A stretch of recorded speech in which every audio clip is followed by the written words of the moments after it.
Welcome to today's video. So today I'm going to be talking about why you've got to work with what you have rather than what you may like or wish that you had.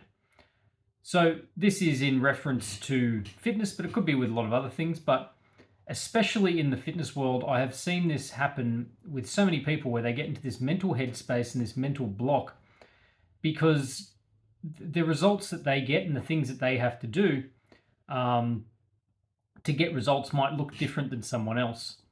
And often, this type of comparison is especially worse when you don't really know the people you're comparing to as well as you might think. And so, for example, over the years and the many different people that I've coached, there are always the small percentage of people who, from the outside to other people, seem like they can kind of do anything they want.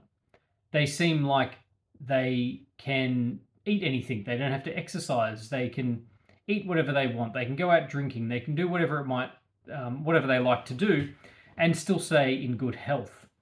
Now, the reality is these types of people don't really exist because the full picture is not really being shown. And what what normally happens with these people, the naturally skinny people, people who are referred to as being naturally skinny, is that for most of them, they tend to have an appetite that simply doesn't suffice to make them put on weight like most people do. Now, I found this is probably only really 5, maybe 10% of the population who are like this.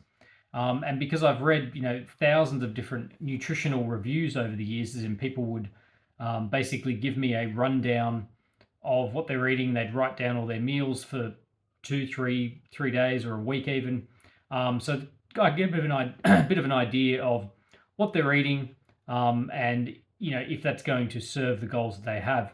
And in every case with these people who were, known to be naturally skinny, or people that could eat whatever they want, it was never that these people were actually eating a lot.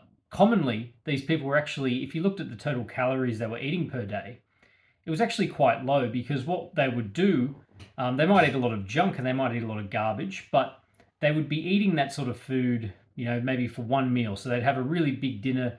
You'd see them eating a whole pizza for dinner and having a bottle of Coke with it or something. But then they wouldn't eat again the next day until lunchtime or even dinner time.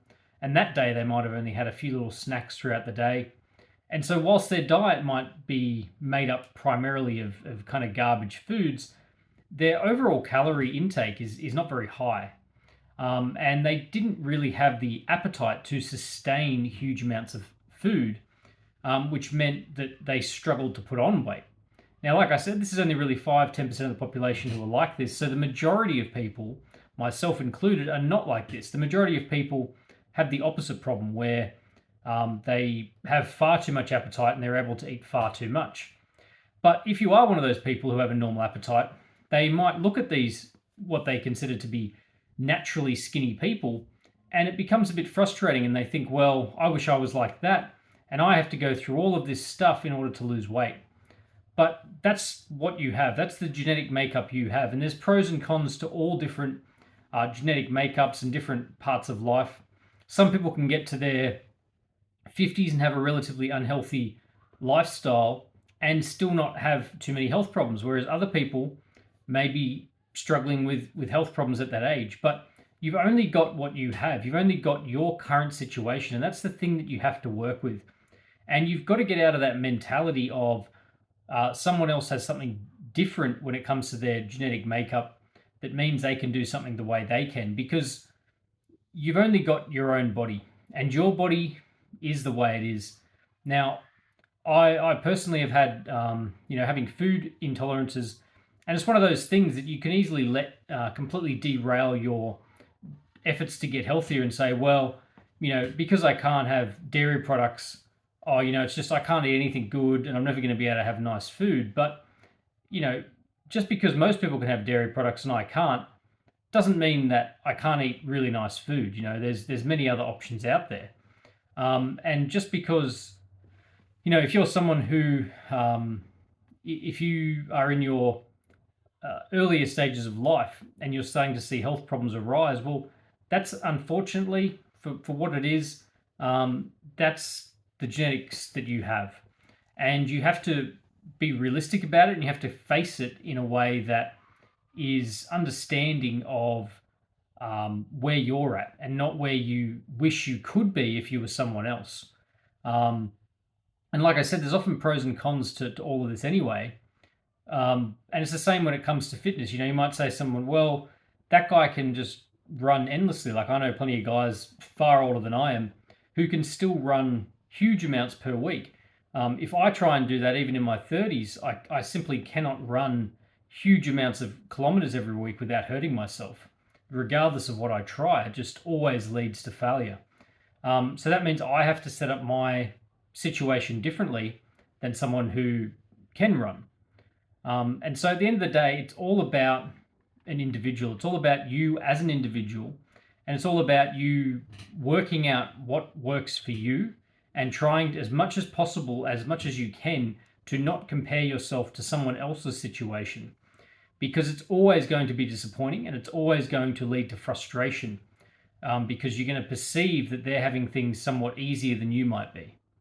When it comes to your body, your fitness, your life, it's always an individual race. And so in the years that I've been coaching people, this has always been the approach I've taken. It's always to be looking at people as individuals because at the end of the day, we are. And there's, as much as we are equal in some ways, we're very different when it comes to our genetic makeup, our capacities, our histories, and therefore the things that we can and can't do and the things that we need to do. Some people may have to work harder than others to achieve the same outcome when it comes to their fitness. And some people, may not be able to achieve the peak level of fitness that other people can achieve. But if you focus on what you do and you make sure that week on week, you're always improving, you're getting better at what your situation is, then over time, you will find that you can get amazing results. But if you let yourself give in to this mental barrier, you'll just find that you don't do the things that you need to do and you don't focus and you aren't as consistent on the things that you need to push yourself forward. So I hope that's been informative and interesting. If you have any questions or comments, please post them up or send me a message. I'd love to answer any of your questions. Otherwise, I'll see you in the next video.